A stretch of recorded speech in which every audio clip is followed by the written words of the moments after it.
सभी को करबद्ध नमन करता हूँ, प्रणाम करता हूँ।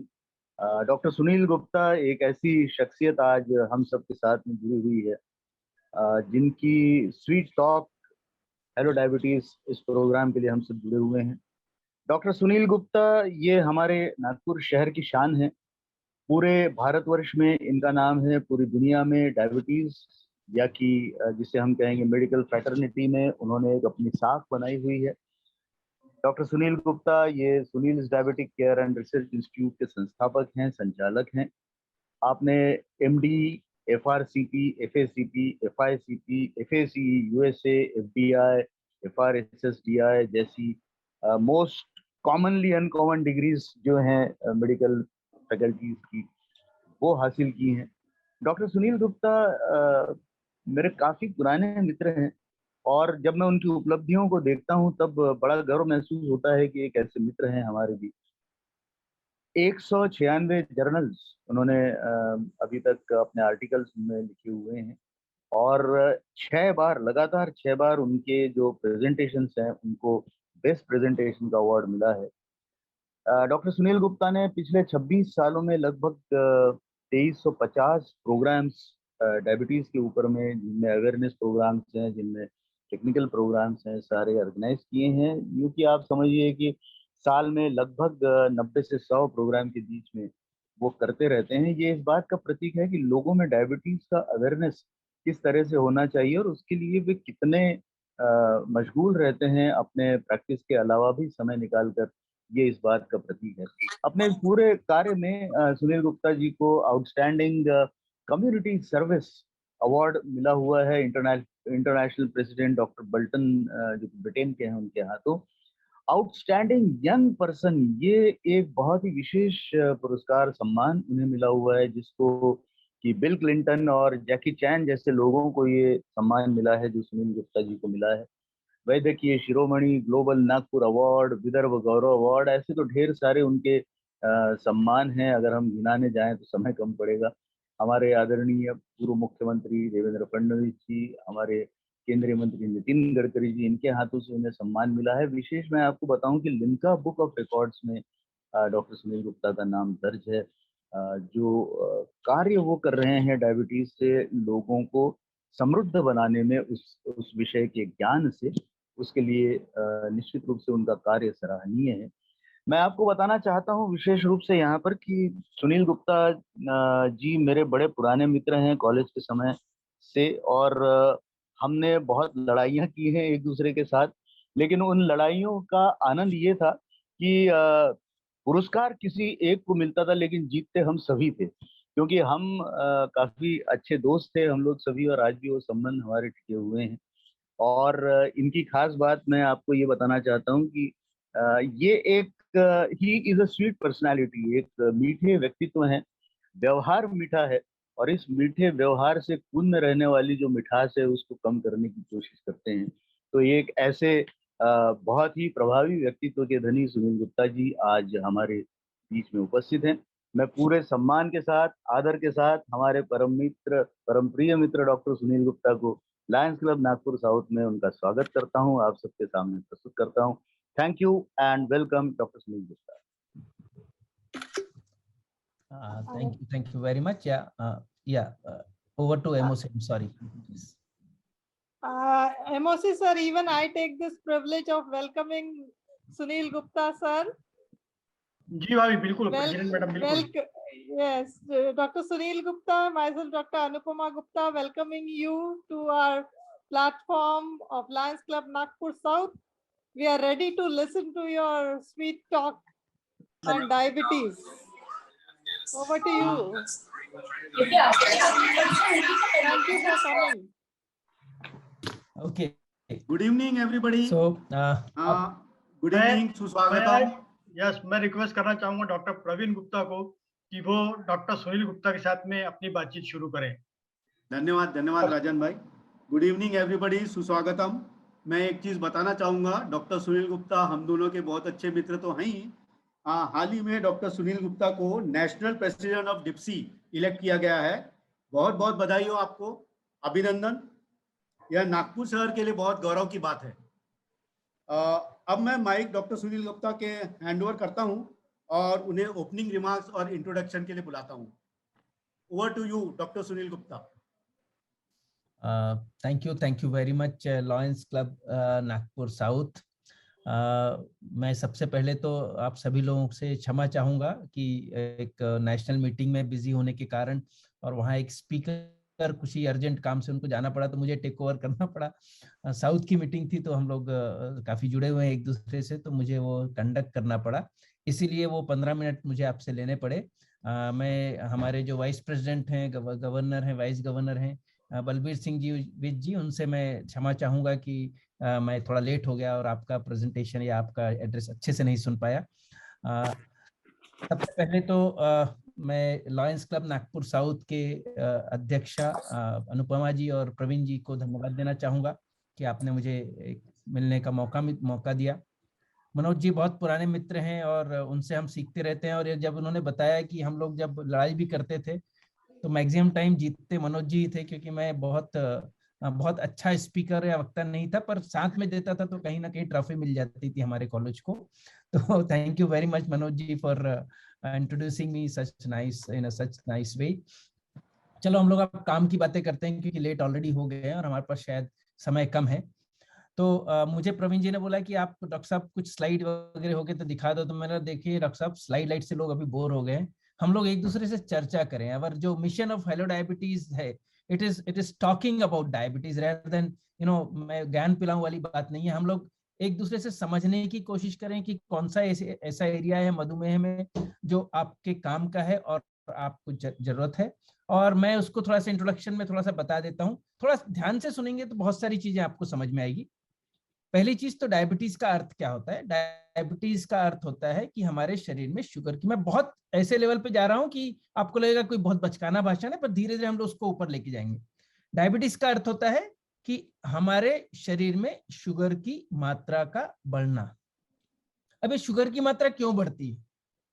आपके शरीर में एक ग्रंथि होती है, एक ग्लैंड होती है, which is called as pancreas. Now this pancreas gland has few endocrine cells जिनको हम लोग बीटा सेल्स ऑफ पैनक्रियास बोलते हैं, बीटा सेल्स ऑफ लैंगरहैंस बोलते हैं। और यह जो बीटा सेल्स हैं आपके शरीर में एक हार्मोन बनाते हैं जिसका नाम है इंसुलिन। अभी आपने कोई भी खाना खाया, आपने दाल चावल खाया, आपने रोटी सब्जी खाई, आपने पेड़ा खाया, आपने लस्सी पिया, आपने दूध पिया, आपने जो भी शरीर में खाया, अल्टीमेटली उसका पाचन होने के बाद उसका कन्वर्शन होता है, बहुत कॉम्प्लेक्स मेटाबॉलिक प्रोसेस होती है, और उसके बाद आपके शरीर में ग्लूकोज तैयार हो जाता है। अब इस ग्लूकोज का उपयोग हमारे शरीर में ऊर्जा बनाने के लिए होता है। ग्लूकोज से ऊर्जा बनाने के लिए आपको इंसुलिन की जरूरत पड़ती है। मैं फिर से रिपीट करता हूं, आपने खाना खाया, खाना खा के पचने के बाद उसका ग्लूकोज तैयार हो गया, ग्लूकोज आपके ब्लड में बह रहा है, परंतु अब आपको इस ग्लूकोज से ऊर्जा बनाना है। यह काम के लिए हमको इंसुलिन की जरूरत पड़ती है। अब कल्पना कीजिए कि आपके शरीर में खाना खा लिया, ग्लूकोज तैयार हो गया, ग्लूकोज ब्लड में है, परंतु किसी कारण से हमारी बीटा सेल जो है हमारे पैनक्रियास के, वो बीमार हो गए और इन्होंने इंसुलिन या तो नहीं बनाया या कम बनाया। तो उससे क्या होगा, आपका ग्लूकोज एनर्जी में कन्वर्ट नहीं हो पाएगा। यानी आपको यदि शरीर में इंसुलिन कम है तो ग्लूकोज खून में ही जमा रहेगी, और यदि खून में जमा रही, जब जैसे ही वो 180 के ऊपर जाता है तो हमारे यूरिन में से निकलना शुरू हो जाता है। आपने खाई 4 रोटी, पर 3 रोटी आपकी ग्लूकोज के रूप में यूरिन से बाहर निकल गई, और आपका सिर्फ एक ही रोटी का कन्वर्शन हुआ एनर्जी के रूप में। इसीलिए पेशेंट बोलता है, साहब मैं भूख भी बहुत लगती है, खाना भी बहुत खा लेता हूँ, फिर भी कमजोरी है, फिर भी मेरा वजन कम हो रहा है। तो ये एक इंपॉर्टेंट मैसेज है कि हमारे शरीर में बीटा सेल खराब हो गए तो डायबिटीज शुगर बढ़ता है, क्योंकि इंसुलिन नहीं बन पाता। दूसरा एक इंपॉर्टेंट, जो मोटापा वाला डायबिटीज होता है उसमें अक्सर हमने देखा है कि इंसुलिन है, परंतु इंसुलिन बराबर काम नहीं कर रहा है, क्योंकि आपके शरीर में कुछ रिसेप्टर्स होते हैं। जब इधर आपका ग्लूकोज आपने मुंह में पहला कौर लिया कि आपके बीटा सेल को स्टिमुलेट होकर इंसुलिन बनना शुरू हो जाता है। वहां पर आपने इधर कवर मुंह में ही है, फिर भी आपके पैनक्रियाज में मैसेज चला जाता है आपके टंग से कि आपका पैनक्रियाज बोलता है, वहां मैसेज जाता है कि देखो मुंह में आपका कवर आया है, आप इंसुलिन बनाना शुरू कीजिए। तो इंसुलिन वहां बनना शुरू होता है। परंतु इंसुलिन बनने के बाद जब वो ब्लड में आता है तो पहले इंसुलिन रिसेप्टर को मिलता है। आप मैडम फोन में रहे तो अभी यदि जो रिसेप्टर्स होते हैं वो हमारे मसल्स में होते हैं, हमारे फैट टिश्यू में होते हैं, पूरे शरीर में फैले हुए रहते हैं, लीवर में रहते हैं। तो ये जो रिसेप्टर्स हैं ये यदि पैसिव हो गए, ये यदि काम नहीं किए तो इंसुलिन रह के भी काम नहीं कर हो पाता है। तो उसको हम लोग बोलते हैं इंसुलिन रेजिस्टेंस, यानी आपके शरीर में इंसुलिन भी बन रहा है, आपके शरीर में खाना खाने से ग्लूकोज भी आ रहा है, परंतु इंसुलिन रिसेप्टर काम नहीं कर रहे हैं। तो इंसुलिन रह के भी अपना आपका शुगर, आपका ग्लूकोज जो है वो एनर्जी में कन्वर्ट नहीं हो पा रहा है। तो इंसुलिन की जो हमारी जो एनर्जी बनती है वो कहाँ पर तैयार होती है, ऊर्जा कहाँ तैयार होती है? हमारे जो सेल्स होते हैं, हमारी जो कोशिकाएं होती हैं, उसके अंदर हमारी जो कोशिकाएं होती हैं उसके अंदर एनर्जी तैयार होती है। जो इंसुलिन है वो चाबी का काम करता है, फैक्ट्री को खोलने का काम करता है। आपला इंसुलिन आया, इंसुलिन ने फैक्ट्री खोली, दरवाजा खोला, तब हमारा ग्लूकोज फैक्ट्री के अंदर गया और उसका ऊर्जा तैयार होना शुरू किया।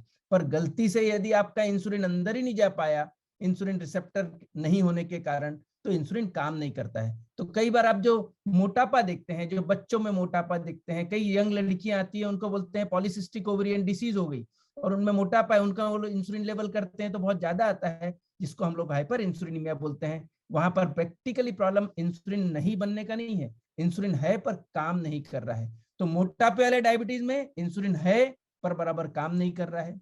जो दुबला वाला डायबिटीज है उसमें इंसुलिन बन नहीं रहा है। और इसमें अब अलग अलग तरह के डायबिटीज होते हैं। हमने बेसिक बताया कि डायबिटीज क्यों होता है, इसके अलावा बहुत सारी कॉम्प्लेक्स प्रोसेसेस हैं, उसमें हम नहीं जाएंगे।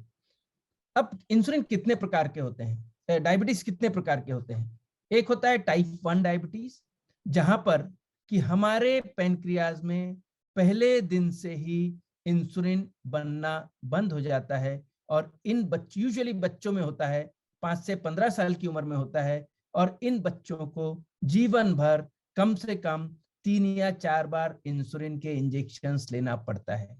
परंतु यदि इन्होंने इंसुलिन लेकर अपनी शुगर अच्छे से कंट्रोल रखी तो ये भी एक नॉर्मल नॉन डायबिटिक व्यक्ति की तरह अपना नॉर्मल जीवन जी सकते हैं, बड़े अच्छे हो सकते हैं, पढ़ाई अच्छे से कर सकते हैं, करियर बना सकते हैं, शादी कर सकते हैं, बच्चे हो सकते हैं और अच्छे से अच्छी सर्विस करके अपनी दिनचर्या चला सकते हैं, परंतु उनको जीवन भर इंसुलिन के इंजेक्शंस लेने पड़ते हैं। दूसरा टाइप 2 डायबिटीज होता है। कॉमनली हम देखते हैं यदि 100 डायबिटीज है तो उसमें से 5-6 रहेंगे टाइप 1, बाकी 95 लोगों को या 92 लोगों को टाइप 2 डायबिटीज होता है, करीब 92%। जो गोलियों पे शुरुआत में काम करता है, वहां के बीटा सेल अभी पूरी तरह मृत नहीं होते, थोड़े बहुत काम करते रहते हैं। तो गोलियां उनको पहले डाइट कंट्रोल करते हैं, एक्सरसाइज करते हैं, वो नहीं काम करी तो हमको उनको गोलियां देना पड़ता है। पर गोलियां क्या करती हैं, हमारी बीटा सेल को, पैनक्रियास को स्टिमुलेट करती हैं कि और इंसुलिन बनाओ और इंसुलिन बनाओ। कभी कभी वो रिसेप्टर पे काम करती हैं कि आप रिसेप्टर काम नहीं कर रहा है तो आप उसको स्टिमुलेट करती हैं कि आप अपनी इंसुलिन की काम करने की क्षमता को बढ़ाओ। तो ये दोनों अलग अलग दवाइयों से हमको केयर करना पड़ता है और उनका शुगर गोलियों से टाइप 2 डायबिटीज में कंट्रोल होता है। करीब 14-15 साल का गोली वाला डायबिटीज होने के बाद में, फिर से बता रहा हूं, ध्यान से सुनिए, 90% टाइप 2 डायबिटीज को 14 साल का डायबिटीज होने के बाद इंसुलिन पर जाना पड़ता है, क्योंकि उनके बीटा सेल पूरी तरह से खत्म हो जाते हैं। अब उसमें 10% एक्सेप्शन रहते हैं जो करीब 20 साल भी गोली चलती है, 25 साल भी गोली चलती है। पर दुर्भाग्य यह है कि जैसे ही हम लोग बोलते हैं कि डॉक्टर किसी मधुमेही को कि आपको अभी गोलियां काम नहीं कर रही, आप इंसुलिन लीजिए, तो वो दूर भागना शुरू कर देता है। पहले एक डॉक्टर गुप्ता के पास जाएगा, फिर प्रवीण गुप्ता के पास जाएगा, फिर किसी और थर्ड डॉक्टर के पास जाएगा, डॉक्टर साहब मेरे को गोली कितनी भी दे दो, महंगी से महंगी दे दो, 10 और दे दो, पर मैं इंसुलिन इंजेक्शन नहीं लेता। और यह जो इंसुलिन इंजेक्शन नहीं लेने का और पोस्टपोन करने की हमारी आदत है, उससे हमारा शुगर कंट्रोल नहीं आता, लगातार बढ़ा रहता है। और जब वो लगातार बढ़ा रहता है तो फिर उससे अलग अलग ऑर्गन्स पर कॉम्प्लिकेशंस होते हैं। कौन कौन से ऑर्गन्स पर कॉम्प्लिकेशन होते हैं? हमारी आंखों पर कॉम्प्लिकेशन होते हैं जिसको हम लोग रेटिनोपैथी बोलते हैं। हमारे किडनी पर असर हो सकता है जिसको हम लोग डायबिटिक नेफ्रोपैथी बोलते हैं। किडनी फेलियर में जा सकते हैं, अल्टीमेटली ट्रांसप्लांट करना पड़ता है, नहीं तो मृत्यु हो सकती है। आपकी पैरों की नसों पर असर होता है जिसको हम लोग न्यूरोपैथी बोलते हैं। हम इसके भी डिटेल में जाएंगे यदि प्रवीण जी पूछेंगे। प्रवीण जी आप नोट कर लीजिए आपके इंटरेस्ट का क्या है, इसमें से हम फिर उस टॉपिक के डिटेल में जाएंगे।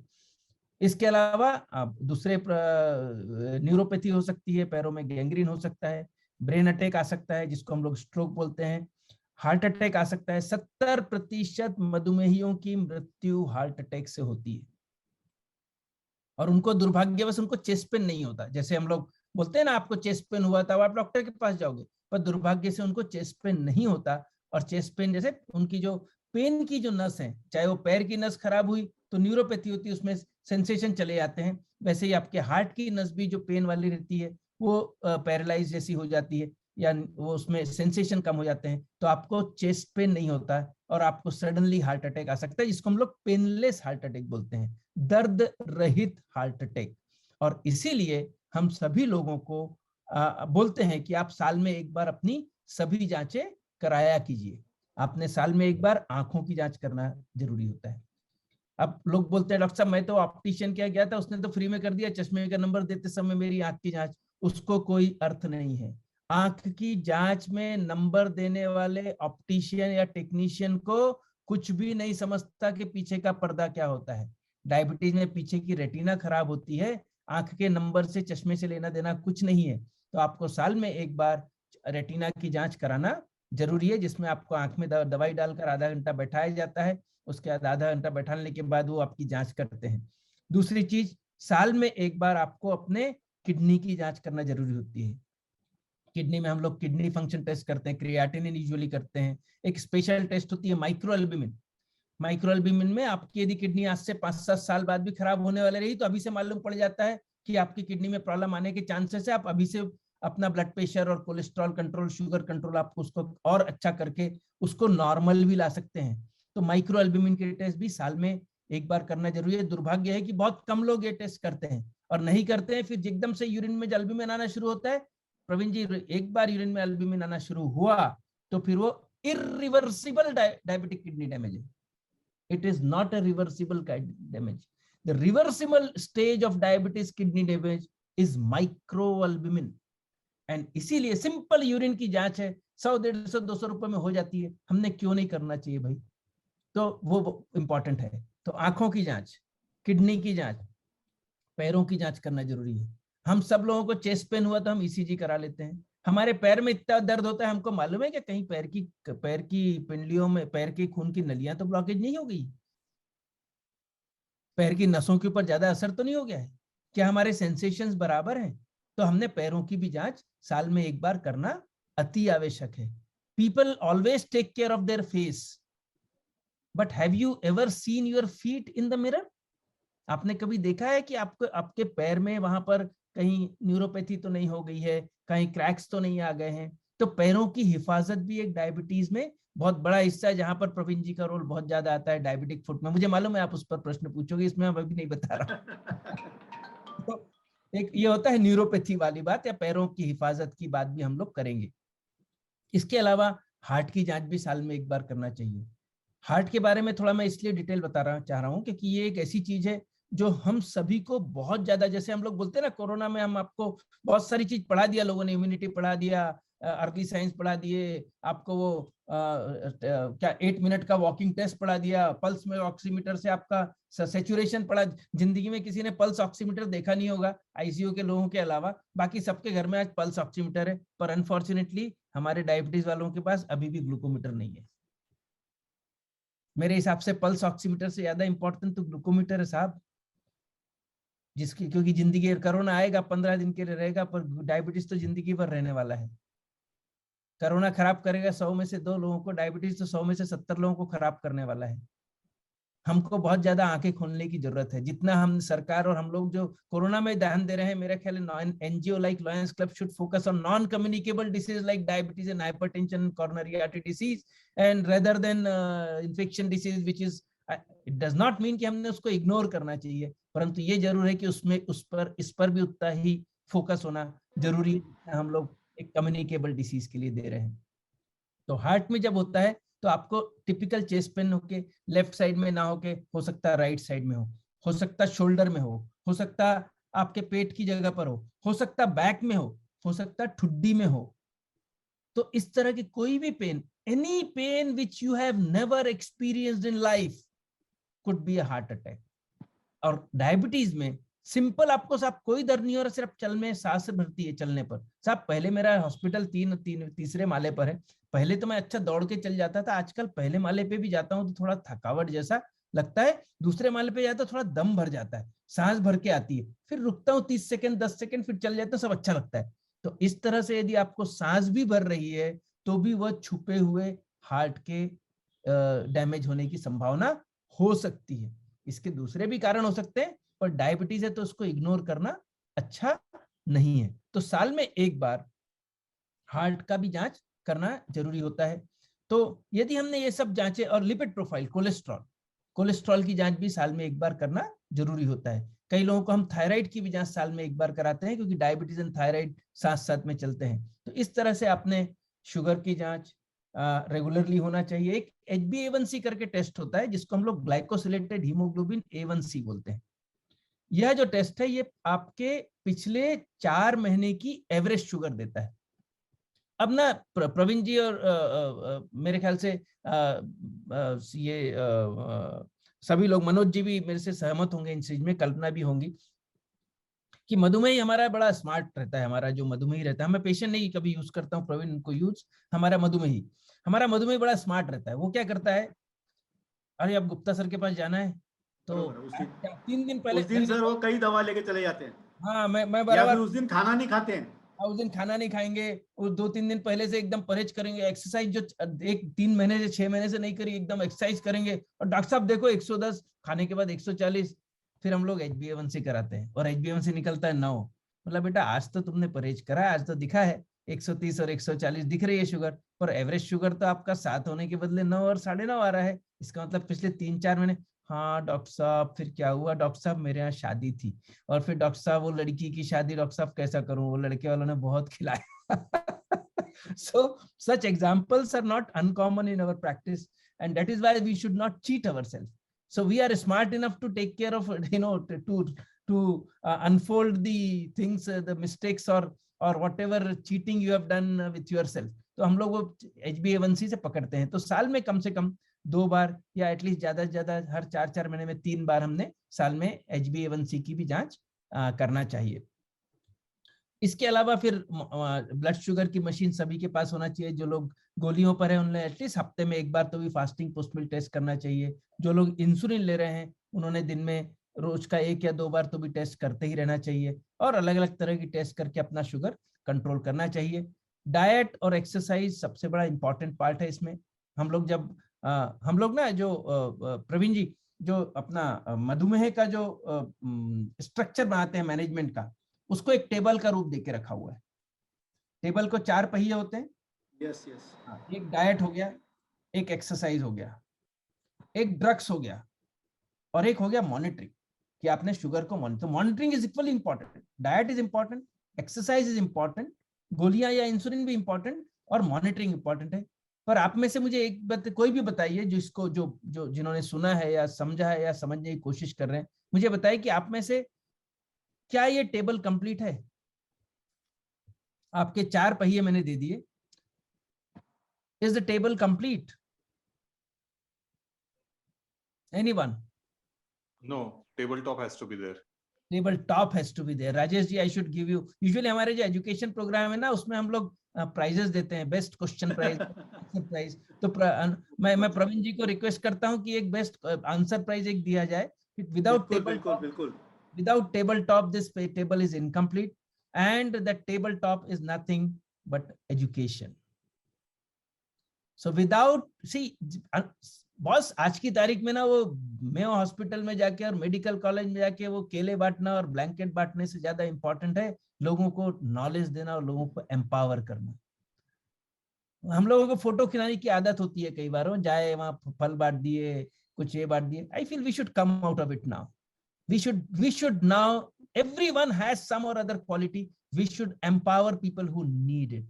And people with diabetes badly need it. The society badly needs this education, and the tabletop is incomplete. A table is incomplete without this. That is why that the tabletop is our Hello Diabetes. That's why the name is Hello Diabetes here. Sir मैं पूछना चाहूंगा, इससे interrupt कर रहा हूं आपको. बोलते आप, हम लोग बात कर रहे हैं, मैं तो इसलिए बोल रहा हूँ क्योंकि आप नहीं बोल रहे हो. नहीं सर, इसलिए कि मेरे को ना राजन गुप्ता ने म्यूट करके रखा था. अच्छा. वो बार बार म्यूट करते जा रहे हैं. अच्छा. और आपने अपने इंट्रोडक्शन में ही इतने सारे प्रश्नों का जवाब दे दिया है. फिर भी मैं कुछ प्रश्न हैं जो शुरू से चालू करना चाहूंगा. कि डायबिटीज जो नाम दिया है, लोग ये सुनते ही बराबर बहुत घबराहट आ जाती है, उनको पसीना आने लग जाता है. फिर भी आपने अपने टॉपिक का नाम हेलो डायबिटीज क्यों दिया, उसे बाय बाय डायबिटीज क्यों नहीं दिया? अच्छा. नहीं, ऐसा है प्रवीण, जीवन में सबसे बड़ी चीज होती है एक्सेप्टेबिलिटी. एक्सेप्टेबिलिटी. अभी कोरोना में इतनी सारी चीजें हुई है, इतनी खराब चीजें हुई है, इतनी गलत चीजें हुई है जो हमने कभी जिंदगी में इमेजिन नहीं किया था. But then you have to accept it. These are that's the fate of life. Similarly diabetes एक ऐसी चीज है, एक बार आई तो वो जीवन भर साथ में रहने वाली है.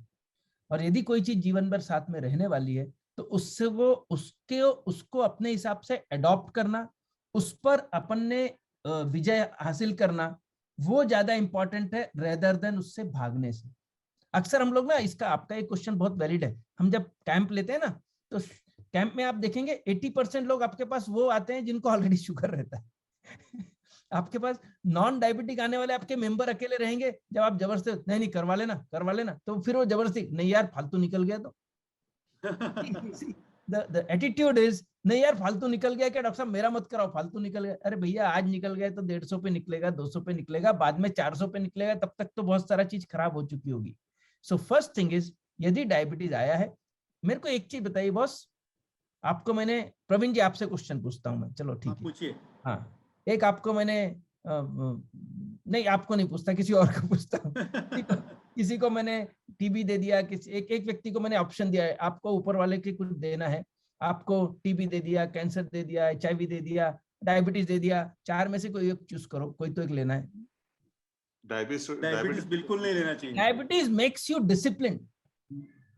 डायबिटीज में इससे अच्छी कौन सी चीजें बताओ आपको, कि जिस डायबिटीज वर्सेस नॉन डायबिटिक में डायबिटीज वाला व्यक्ति बराबर अपना खाने में परहेज रखता है, बराबर अपना वजन में परहेज रखता है, वजन बराबर बढ़ तो नहीं रहा है, बराबर अपना रेगुलर घूमने जाता है, exercise. Doctor I am talking about discipline diabetes. बराबर घूमने फिरने जाता है, अपना एक्सरसाइज करता है, खाने में परहेज रखता है, डिसिप्लिन रहता है, हर 3.5-4 घंटे में खाता है, दारू पीता नहीं है डॉक्टर के बोलने के बाद, स्मोकिंग करता नहीं है, इरेगुलर लाइफस्टाइल नहीं है, बराबर नींद लेता है, साल में एक बार, जो सभी चीजें कराता है जो नॉन डायबिटिक कभी नहीं कराता. मुझे एक बताइए कि diabetes actually it's a blessing in disguise boss. आ गया तो आपके लिए तो मेरे हिसाब से वरदान है कि आपकी लाइफ को डिसिप्लिन बना दिया, जो आज तक अनडिसिप्लिन चल रही थी. तो इसीलिए डायबिटीज से आपको भागना नहीं है. आ गया है तो उसके साथ रहने की हमको सीखना चाहिए कि कैसे हम इसके साथ बेस्ट रह सकते हैं. चाहे आपको इंसुलिन के साथ रहना हो, चाहे आपको गोलियों के साथ रहना हो, चाहे आपको सिर्फ डाइट और एक्सरसाइज के साथ रहना है, पर यदि आपने इसके साथ पॉजिटिव होकर रहे तो फिर ये आपको तकलीफ नहीं देता है. हम प्रॉब्लम क्या आता है, जब हम उसके साथ पंगा लेते हैं, जब हम उसको टेस्ट नहीं कराते हैं, जब हम 300-400 पे रहते हैं और अपने आप को बोलते हैं डॉक्टर गुप्ता तो बोलते रहते हैं, उनको भाषण देने की आदत है, इन लोगों का पेशेंट बढ़ाने के लिए फालतू के प्रोग्राम ले रहे होंगे. तो जब तक हम इस गंदी धारणा से बाहर नहीं निकलेंगे, तब तक शायद हम सोसाइटी को एजुकेट नहीं कर पाएंगे. And it has to be a selfless dedication what lions club south is doing today. तो हमको सबको मिलके लोगों को एजुकेट करना पड़ेगा बॉस. समाज में बहुत ज्यादा अनअवेयरनेस है. एक प्रश्न है डॉक्टर साहब, आपने बताया है टाइप 1 डायबिटीज के बारे में. मैं 31 साल से प्रैक्टिस कर रहा हूँ सर्जरी में, लेकिन पेशेंट का यह सवाल जरूर रहता है कि टाइप 1 डायबिटीज क्या है और इसमें सिर्फ इंसुलिन ही क्यों काम आता है. अब इसमें क्या होता है, इसमें बताया कि उनके बीटा सेल पहले दिन से पूरी तरह से मृत हो जाते हैं, एक भी बीटा सेल जीवित नहीं रहता है. और चूंकि हमारे जो शरीर में सिर्फ एक ही पैनक्रियाज है और कुछ ही बीटा सेल है, वो पूरे मर गए, तो हमको इंसुलिन बाहर से लेना पड़ता है. पर हमारे टाइप 1 डायबिटीज ने ऊपर वाले को धन्यवाद देना चाहिए ईश्वर को कि 1921 में, अभी इस साल हम लोग इंसुलिन डिस्कवरी के 100 इयर्स सेलिब्रेट कर रहे हैं। 100 साल हो गए 1921 में, इसी साल 100 साल पहले इंसुलिन की डिस्कवरी हुई थी। और उसके पहले टाइप 1 डायबिटीज का बच्चा जिसको मालूम होता था उसकी लाइफ कुछ हफ्तों से लेकर कुछ महीने में वो मृत्यु हो जाती थी। और इवन 1960 तक के कोई भी टाइप 1 डायबिटीज कभी शादी नहीं करता था, कभी प्रेग्नेंट नहीं होता था 60 के पहले। 1960 के बाद से, उससे 70 के बाद से लोगों की अंडरस्टैंडिंग आई, इंसुलिन के कारण लोगों में प्रेगनेंसी आई और वो लोग भी नॉर्मल प्रेग्नेंट होकर नॉर्मल बच्चा करके और भविष्य अपना जी सकते हैं। तो it is the insulin which is amrit for them. यानी जैसे बोलते हैं ना, मछली जल की रानी है, जीवन उसका पानी है, बाहर उनका इंसुलिन उनका जीवन है, डर जाती है बाहर लगा। वैसे ही है इंसुलिन टाइप 1 डायबिटीज के लिए। इंसुलिन के बगैर टाइप 1 डायबिटीज का जीवन इम्पॉसिबल है। और वो फिर कई अनफॉर्चुनेट आपको रॉन्ग मैसेज देने वाले और मिथ्स पैदा करने वाले रूमर्स भी आ जाते हैं। साहब एक टांग फुलाया तो 1 किलो वजन कम होता है, दूसरी टांग घुमाया तो फिर दूसरा किलो वजन कम होता है, और आप ये कर लो, वो कर लो, जड़ी बूटी खा लो, योगा कर लो, इससे टाइप 1 डायबिटीज खत्म हो जाए। टाइप 1 डायबिटीज जिंदगी भर उनको इंसुलिन लेना ही है। बिल्कुल भी हमारी एज ए सोशल ऑर्गेनाइजेशन और responsibility to remove this rumours from the society. हाँ, योगा मत help, yoga will help you to some extent but not to all. It does not mean कि योगा चालू कर दिया करके हमने इंसुलिन बंद कर दिया, दैट इज इम्पॉसिबल। रिसेंटली हाल में ही आप डिप्सी के अध्यक्ष, नेशनल अध्यक्ष बने हैं। ये डिप्सी का फुल फॉर्म क्या है और गेस्टेशनल डायबिटीज के लक्षण क्या हैं और उसका इलाज क्या है? हाँ, it is diabetes in pregnancy study group in India. Diabetes in pregnancy study group of India, ये पूरे वर्ल्ड की one of every few of the countries have their special bodies, and India is amongst very few countries in the world who have their own data of management of pregnancy diabetes। और हमको यहाँ एक ऐसा जिसको हम लोग बोलते हैं ना कि आत्मनिर्भर भारत, तो ये एक ऐसी ऑर्गेनाइजेशन है जिसने अपने खुद के रिसर्च से इंडियन मधुमेही महिलाओं के केयर के खुद के गाइडलाइंस तैयार किए हैं, गवर्नमेंट को सबमिट किए हैं, और गवर्नमेंट ने उनकी गाइडलाइंस के बेसिस पे पूरे इंडिया में डायबिटीज का प्रेगनेंसी मैनेजमेंट कैसा होता है उसकी गाइडलाइंस निकाली है, नोटिफिकेशन निकाला है, और now it is under the government of India guidelines. So DIPSI is a national body, very prestigious body, and मुझे अच्छा लगता है क्योंकि हम लोगों ने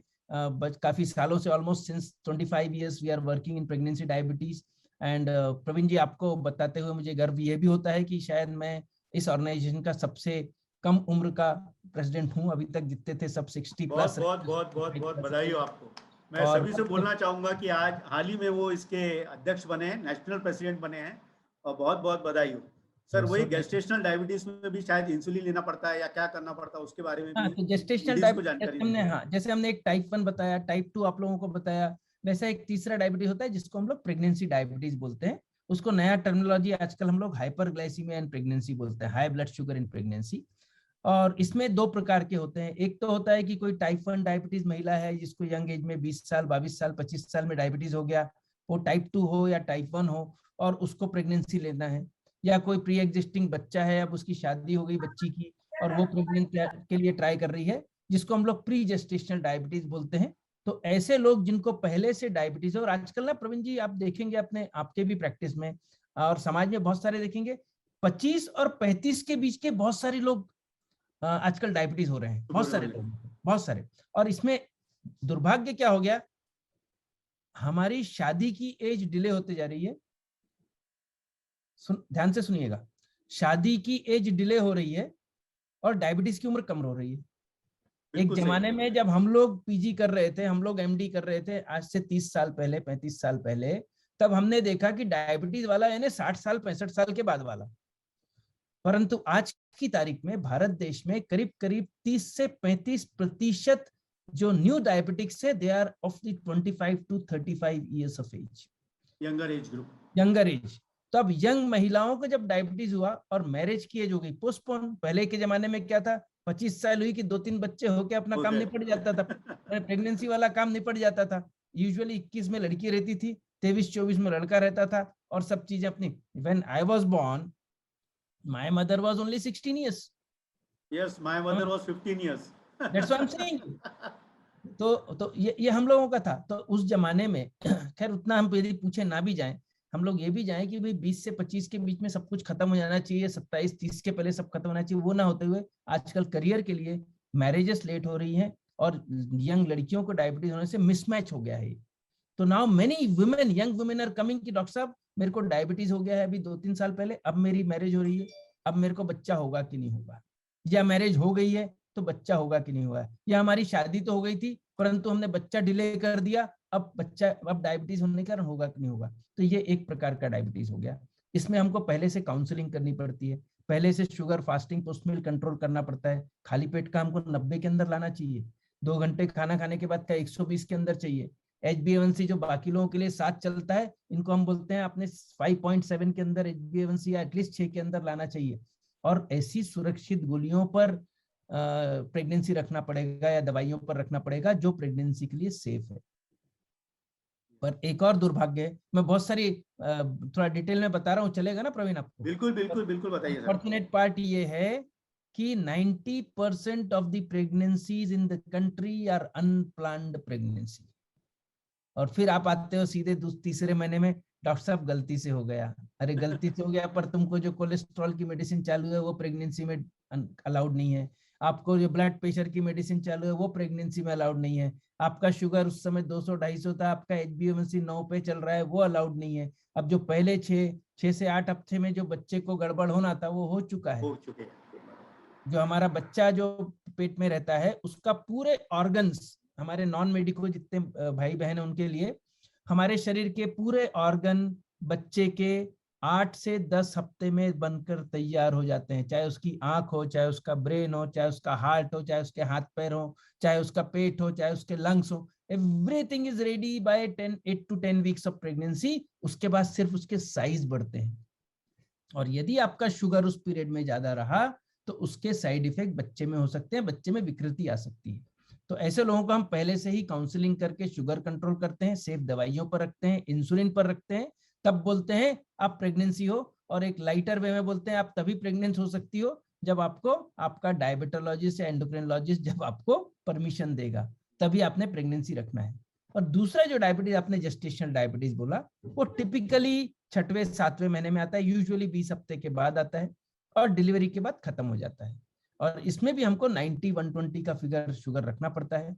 HbA1c भी हम लोग करते हैं तो अक्सर 6 के अंदर ही रहता है, पर इसमें से काफी लोग 80% जो महिलाएं हैं प्रवीण जी, वो सादे डाइट कंट्रोल पर ही अच्छी हो जाती हैं। 70%, 30% लोगों को इंसुलिन लगता है। कुछ लोगों को हम लोग आजकल गोलियां भी देते हैं जिसको मेटफॉर्मिन बोलते हैं, पर मैक्सिमम लोगों को इंसुलिन पसंद करते हैं।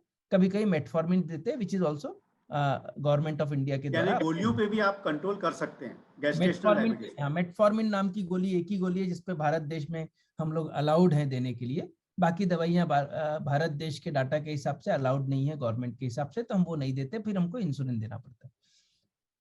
और जैसे जैसे शुगर बढ़ती है तो उनको फिर डोज भी रोज का शुगर मॉनिटरिंग टेस्ट करके एडजस्ट भी करना पड़ता है। जी, अब आपने शुगर मॉनिटरिंग के बारे में बताया है, बहुत सारे पेशेंट्स मेरे बोलते हैं कि डॉक्टर साहब हर 4 घंटे में आप हमारी शुगर नापने के लिए करते हैं आपके क्लिनिक में, और वो 4-4 घंटे में आप हमको कई बार सुई लगाते हैं, तो जो वो दर्द होता है उसके जवाबदार कौन? नहीं, ऐसा है प्रवीण, अभी जो जितनी भी मैक्सिमम जो ग्लूकोमीटर्स आए हैं और उनकी निडल्स आई हैं वो काफी प्रैक्टिकली पेनलेस। तो अभी naturally we also have good system available.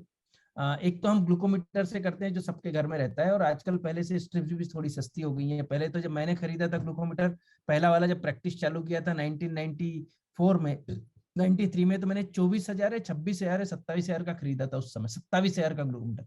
और आज की तारीख में उससे कई गुना, 100 गुना अच्छा ग्लूकोमीटर 1500-1700 रुपए में, 1000 रुपए में मिल जाता है। तो ग्लूकोमीटर तो होना ही चाहिए। उसकी जो निडल है उसमें भी अलग अलग नंबर के आते हैं, उससे कर सकते हैं। आजकल एक ना बहुत अच्छा सिस्टम आया है जिसको हम लोग CGM बोलते हैं, कंटिन्यूअस ग्लूकोज मॉनिटरिंग सिस्टम। एक सेंसर रहता है, यहाँ लगा देते हैं, और उसमें हर 15 मिनट की शुगर 15 दिन तक मॉनिटर होती है।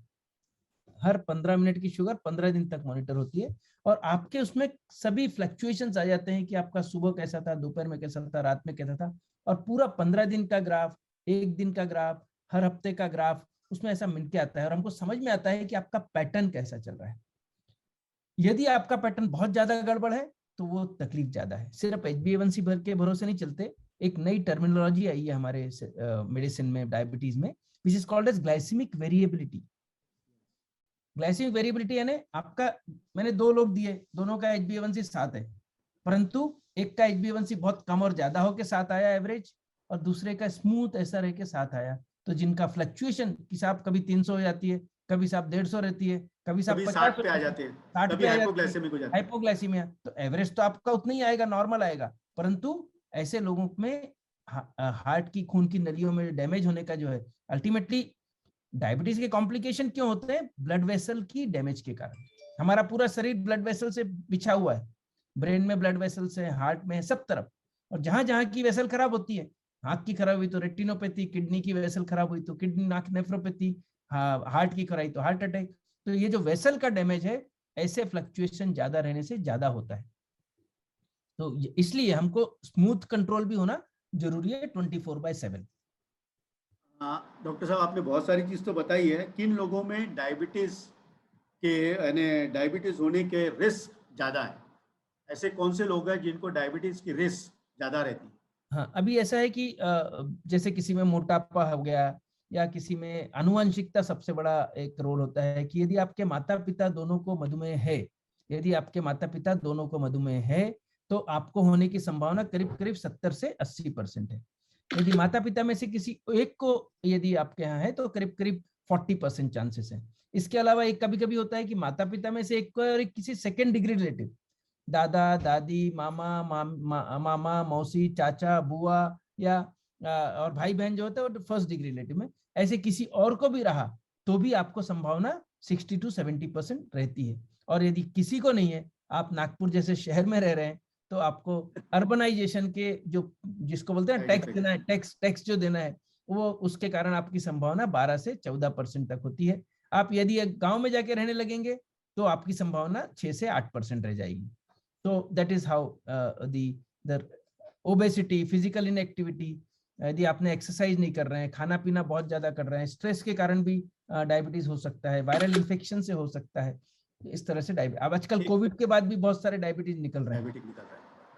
सर, ये सरकमफेरेंस जो अपन वेस्ट सरकमफेरेंस लेते हैं, उसका भी कोई ताल्लुक रहता है फीमेल मेल के अंदर में?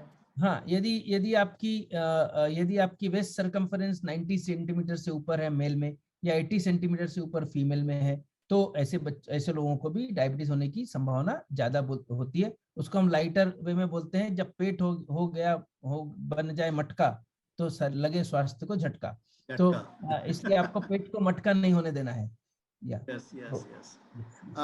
लाइफस्टाइल मॉडिफिकेशन में डाइट का क्या रोल है, और एक्सरसाइज और योगा करने से क्या डायबिटीज को रिवर्स किया जा सकता है? देखिए, ऐसा है कि डाइट का तो रोल मेजर है, यानी यदि हमने सचमुच स्ट्रिक्टली एक अच्छी डाइटिशियन को फॉलो किया, the person who is really experienced dietitian, और स्टिक होके उसके इंस्ट्रक्शंस को, सुपरफिशियल इंस्ट्रक्शंस नहीं, सुपरफिशियल तो मैं भी दे दूंगा, प्रवीण भी दे देगा, ये नहीं खाना, वो नहीं खाना, ऐसा नहीं करना, वैसा नहीं करना, ये नहीं।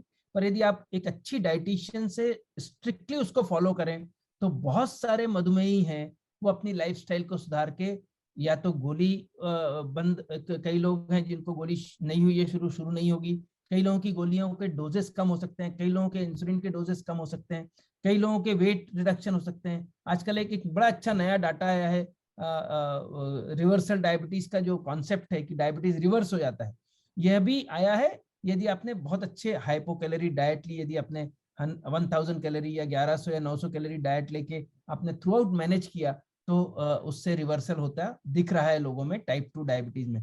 पर हमने उसको आंख बंद करके नहीं करना है, किसी के अंडर गाइडेंस करना है, नहीं तो कभी कभी ये तकलीफ भी दे सकता है। तो मेन प्रिंसिपल जो डाइट के होते हैं, हर 3.5 से 4 घंटे में कुछ खाना चाहिए। मीठा छोड़ के, शक्कर, गुड़ और मिठाई छोड़ के आप दुनिया की हर चीज खा सकते हैं, परंतु उसमें भी आपको high calorie, high fat, high salt diet ये नहीं लेना है। हर चीज को, जिसको बोल सकते हैं ना, मैथमेटिक्स के साथ रहना है। Yes yes. बहुत सारे क्वेश्चंस पेशेंट्स के ये क्वेश्चन रहते हैं कि किसी को एक गोली लेना पड़ता है, किसी को 8-10 गोली खाना पड़ता है, या कोई बोलता है वो मेरे को इंसुलिन ही क्यों लगा रहे हैं, आप गोली पे क्यों नहीं रख रहे हैं, तो इस विषय में आप क्या कहेंगे? ऐसा है कि आपकी बीटा सेल कितने डैमेज है उस पर डिपेंड करता है। सी, मैंने बताया एक बीटा सेल खराब हो गए, दूसरा ये भी बताया कि इंसुलिन रेजिस्टेंट, इंसुलिन काम नहीं कर रहा। तो आपको अलग अलग एंगल से उसके ब्लड शुगर को नॉर्मल लाने के लिए एड्रेस करना पड़ता है। यदि आपके बीटा सेल बहुत ज्यादा डिसीज है, यदि बैल बहुत ज्यादा थका हुआ है, तो उसको ज्यादा गोली की तुतारी लगेगी, तुतारी बोलते हैं ना। यस। हाँ, यदि हमारा बैल बहुत कम थका हुआ है तो हो सकता है आधी गोली या एक गोली में ही काम हो जाए। सो इट ऑल डिपेंड्स कि आपकी बीटा सेल कितने डिसीज्ड हैं, आप में इंसुलिन रेजिस्टेंस का क्वांटम कितना है, आपको स्ट्रेस लेवल कितना है, आप फिजिकल एक्टिविटी कितनी करते हैं, आप डाइट कंट्रोल के डिसिप्लिन को कितना अच्छा पालन करते हैं। On the basis of all this the medicine doses are decided. एक चीज और पूछना था डॉक्टर साहब कि कितनी गोली लेने के बाद आप डिसाइड करेंगे कि इसको अब इंसुलिन की जरूरत है, अब ये गोली से कंट्रोल में नहीं आ रहा है, कुछ ऐसा कुछ मापदंड रहता है? ऐसा मापदंड रहता नहीं है, परंतु मेडिकल के हिसाब से या डॉक्टर लोगों के हिसाब से यदि हम अपनी खुद की भाषा में बोलें तो यदि आपको there are around 7 to 8 groups of medicine हमारे डायबिटीज में, तो उसमें से यदि कोई भी 3 या 4 ग्रुप की गोलियां अपने मैक्सिमम डोज में जिस दिन काम करना बंद कर देती हैं, तो फिर हम बोलते हैं यार ये 3 गोली यदि काम करनी है तो बची हुई जो 3-4 हैं वो भी काम नहीं करेगी और बेटर है भी we switch over to insulin. Diabetes के आपने बहुत सारे कॉम्प्लिकेशंस बता दिए हैं, लेकिन फिर भी बहुत सारे कुछ कॉम्प्लिकेशंस बच भी गए हैं। तो जैसा कि आप एक और चीज़ मैं पूछना चाहूँगा कि इंसुलिन के बारे में बहुत सारी भ्रांतियाँ हैं लोगों के दिमाग में, और इंसुलिन के भी कुछ दुष्प्रभाव हैं, वो क्या है? इंसुलिन ऐसा है जहां जरूरत है वहां हमको लेना ही है। अब उसके जो दुष्परिणाम है दो ही हैं, मेन दो हैं। एक तो लो शुगर अटैक यानी हाइपोग्लाइसीमिया, और दूसरा थोड़ा सा वेट गेन होता है, वजन बढ़ता है, है ना। ये दो साइड इफेक्ट के अलावा इंसुलिन के कोई दूसरे साइड इफेक्ट नहीं है। लोगों के मन में गलत धारणा है कि इंसुलिन से किडनी पे असर होता है, नहीं, गलत है। इंसुलिन दुनिया की सबसे अच्छी डायबिटीज की दवा है। चाहे आपका HbA1c 20 हो या 15 हो या 12 हो, आपको वो 7 पे 6 पे लाने की क्षमता सिर्फ और सिर्फ इंसुलिन में है। तो इंसुलिन, मैं हमेशा इंसुलिन को ना दवाई नहीं बोलता Praveen sir. Yes sir, insulin क्योंकि वो नॉर्मल है अपने शरीर में बनने वाला। हाँ, सी, इट्स अ रिप्लेसमेंट थेरेपी। आज आप पानी क्यों पी रहे हैं, आज आप खाना क्यों खा रहे हैं? क्योंकि आपके शरीर में खुद में पानी बनाने की क्षमता नहीं है, खाना बनाने की क्षमता नहीं है, तो आप बाहर से खा रहे हो। आपके शरीर में इंसुलिन बनाने की क्षमता बंद हो गई, इसलिए आप इंसुलिन बाहर से ले रहे हो। So take it as a replacement therapy, then it will not trouble you. The only unfortunate part is कि it is in injection form, इसीलिए हमारा बैरियर इज इंजेक्टेबल इंजेक्शन। और आजकल इतने अच्छी क्वालिटी के पेन आए हैं कि मैं आपको 10 बार भी खुद को लगा दूंगा, आपको भी मेरे को, तो हमको समझेगा नहीं कहाँ लगाया। It is such a such a high, दुनिया की सबसे बारीक सुई, मैं फिर से रिपीट करता हूँ, दुनिया की सबसे बारीक सुई इंसुलिन के पेन में है आज की तारीख में, ह्यूमन यूज की। और क्या चाहिए? बिल्कुल बिल्कुल सही बात बोले आपने। और इंसुलिन के बाकी ओरल डायबिटिक के ड्रग से उनका एब्जॉर्प्शन भी फर्क है, वो बाकी ऑर्गन्स पे भी साइड इफेक्ट्स करते हैं। इंसुलिन रिप्लेसमेंट थेरेपी की बहुत अच्छी चीज बताई आपने कि इंसुलिन को आप एज अ रिप्लेसमेंट थेरेपी मानोगे, अपने शरीर में जो नहीं बन रहा है तो डेफिनेटली उसके साइड इफेक्ट्स बहुत कम है। फिर भी जो बहुत क्रॉनिक इंसुलिन लेते रहते हैं उसके अंदर में लाइपोडिस्ट्रोफी होती है, वो क्यों होती है? अच्छा, हाँ, ये अब ये थोड़ा सा हम लोग अब क्योंकि मेरे डायबिटिक ग्रुप में बहुत सारे पेशेंट हाई लेवल के प्रश्न में चले गए हैं। तो जो लोग एक ही जगह पर बार बार इंसुलिन लेते हैं वहां पर सूजन आ जाती है, उसको हम लोग लाइपो हाइपरट्रॉफी बोलते हैं। Insulin, Praveen ji, is a lipogenic hormone, so it increases the size of the adipose tissue, यानी फैट सेल का साइज बढ़ाता है वो। अब जब वो जगह सूजन जैसी हो जाती है तो वो जगह पेनलेस हो जाती है, और वो लगता है उसको कि यार अब ये तो पेनलेस हो गई है तो यहीं लेते जाओ इंसुलिन, पर वो जगह पेनलेस होने के कारण इंसुलिन का दर्द तो नहीं होता, पर इंसुलिन वहां से अच्छा एब्जॉर्ब नहीं होता। इसीलिए प्रॉपर इंसुलिन टेक्निक सीखना बहुत जरूरी है, अच्छे एजुकेटर से सीखना जरूरी है, उसका प्रॉपर रोटेशन होना चाहिए, अलग अलग जगह रोज लेना चाहिए, एक ही जगह नहीं लेना चाहिए। अच्छी क्वालिटी के इंसुलिन से उसकी संभावना कम होती है। उसके जो निडल्स हैं वो बराबर रेगुलरली चेंज होना चाहिए। अक्सर लोग एक ही निडल रहती है और उसी को महीनों यूज करते हैं। हमने एक्चुअली एक निडल एक ही बार यूज करना चाहिए, पर हमारा भारत देश गरीब है तो मैं बोलता हूँ यार एक काम करो, एक निडल से 5 बार लो, 6वीं बार मत लो, तो एटलीस्ट उतना यूज करें। तो हमने यदि चेंजिंग ऑफ निडल लें, regular rotation of the site करें, एक ही जगह पर इंसुलिन ना लें, तो लाइपोहाइपरट्रॉफी की रिस्क कम रहती है। एक बहुत कॉमन और क्वेश्चन उसका है उसका जो उसका मैं आपको बड़ा एक इम्पोर्टेंट की वर्ल्ड का, विश्व का जो सबसे बेस्ट क्वालिटी का लाइपोहाइपरट्रॉफी का पेपर है विश्व का, वो नागपुर से ही गया है और अपने ही पेज सेंटर से गया है। अरे वाह, that is congrats. Being recognized by DTT करके जर्नल है, डायबिटीज टेक्नोलॉजी थेरेपी वाली। उसमें उसका आर्टिकल है। वो वर्ल्ड का पहला डाटा था जो हमने एजीपी लगा के और लाइपो पे लग के उसमें डॉक्यूमेंट किया था कि हमारा शुगर किस तरह से फ्लक्चुएशन होता है यदि आप लाइपो पे इंजेक्शन लेते हैं। तो दैट इज शायद आपको बताया नहीं मैंने कभी, पर ये एक बहुत बड़ा अचीवमेंट है पूरे सेंटर का जी। Very good, very good. आपके डायबिटीज पे तो सवाल ही नहीं आता, बहुत सारे काम किए हुए हैं। एक जो सभी लोगों ने भी सुना होगा, समझा होगा और बहुत बार अनुभव भी किया होगा, बहुत सारे पेशेंट आयुर्वेदिक ड्रग्स, भस्म या काढ़ा लेते हैं और वो बोलते हैं कि मेरा डायबिटीज, शुगर पूरा गायब हो गया है या शुगर की बीमारी पूरी खत्म हो गई है। ये भ्रांति आप किस ढंग से उनको कैसा समझाना ऐसे लोगों को, और आपके क्या विचार है इस विषय में? नहीं, ऐसा है, मैं आपको एक उदाहरण देता हूँ। आज का उदाहरण देता हूँ, आज सुबह का, बिल्कुल ताजा ताजा। मेरी एक बुआ जी हैं और जो इधर छत्तीसगढ़ में रहती हैं। अनफॉर्चुनेटली कोविड के समय उनके परिवार में मेरा एक बुआ जी का लड़का है ना, एक उसकी 44 की एज में डेथ हुई है और सावन के समय उनको मायका लाना पड़ता है। तो पापा जी ने, हम लोगों ने उनको यहाँ लेके आए। तो ऐसी मेरी बात चल रही थी, कैसे हैं बुआ जी, सब ठीक चल रहा है। तो उन्होंने मुझे बताया कि मेरा डायबिटीज का कैसा है। हाँ, मैं तो एक पाउडर ले रही हूँ। मतलब कौन सा पाउडर? नहीं, वहां से आता है पाउडर, वो ले रही हूँ। मतलब बाकी कुछ बोले नहीं। तो फिर मैंने उनका टेस्ट कराया, तो actually she does not have diabetes, she has pre diabetes. अरे अब प्री डायबिटीज में आप कुछ भी खा लो, आप मेथी खा लो, आप पाउडर ले लो, वैसे ही अच्छा होना है। वो आप सिंपल एक्सरसाइज करो, डाइट कंट्रोल करो, तो वैसे ही अच्छा होना है। पर उसमें क्रेडिट XYZ पाउडर को चली गई, जबकि वो प्री डायबिटिक थी, उनको डायबिटीज अभी हुआ ही नहीं है। जब मैंने आज HbA1c कराया तो सर वो 5.9 आया। तो 5.9 में तो आपको डायबिटीज तो है ही नहीं, जबकि अभी तो आपने 1 महीने से पाउडर भी नहीं लिया। हाँ, नहीं लिया बोले, पर फिर मेरा हमेशा कंट्रोल रहता है डायबिटीज पाउडर से। तो इस तरह से हम अपने आप को, it all depends on which type of diabetes you are having, आपका ड्यूरेशन ऑफ डायबिटीज कितना है, बीटा सेल डिसीज कितने हैं। यदि आपने अर्ली स्टेज में, आपने जिसने भी हाथ मार लिया वो फेमस हो जाता है। आप समझे मेरी बात को? यस यस, बिल्कुल। 160, 170, 200 पे शुगर निकली और उसमें यदि एक आधा आ गया, अरे मेरा पाउडर खा ले, मेरी जड़ी बूटी खा ले, तो वो फेमस हो जाता है, क्योंकि वो ऐसी कंट्रोल होना है डाइट एक्सरसाइज से। So you have to have a scientific evidence-based medicine. We should always respect all the pathies. With all due respect, Ayurveda is a wonderful pathy. 5.5 साल का कोर्स है सर, जैसे हमारा भी 5 साल, 4.5, 5 साल का, वैसा उनका भी 4.5 साल। हमको बहुत ज्यादा रिस्पेक्ट है। Homeopathy is also a very good science. And पर दुर्भाग्य क्या होता है, जब आप 2 नाव पे चलने की कोशिश करते हैं, 3 नाव पर पैर रखने की कोशिश करते हैं, तब प्रॉब्लम होता है। क्योंकि one should remember that every drug you are taking is a chemical. Every drug you are taking is a chemical, whether it is allopathic chemical, whether it is homeopathic chemical, whether it is ayurvedic chemical, but it is a chemical. And this chemical जब एक दूसरे से मिलकर तीसरा क्या बनाएगा, ये इसका आंसर दुनिया में किसी के पास नहीं है। तो अपने आप को गिनी पिग मत बनाइए।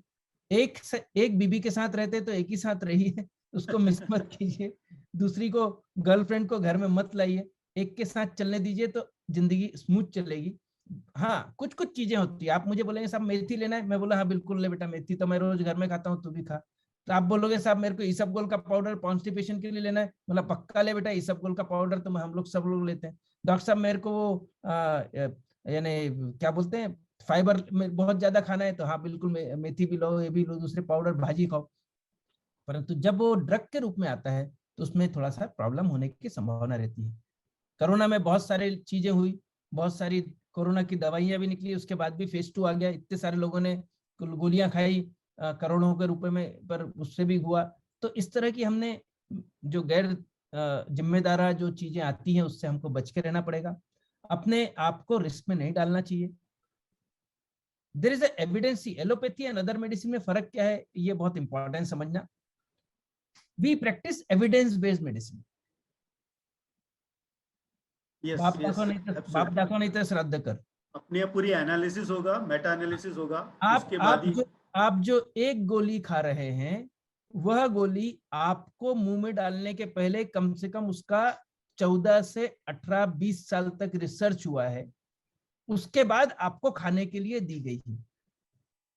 ऐसा दूसरी पैथीज में नहीं है। दूसरे पैथीज में अनुभव है और एक्सपीरियंसेस है, यहाँ एविडेंसेस है। ऐसा भी होता है कि जब हमारे 100 मॉलिक्यूल रिसर्च के लिए जाते हैं तो उसमें से सिर्फ 6 या 8 प्रैक्टिस में आते हैं।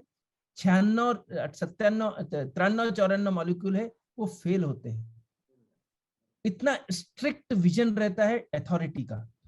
तो इसीलिए हमको कोई भी चीज अपने मन से ले लेना।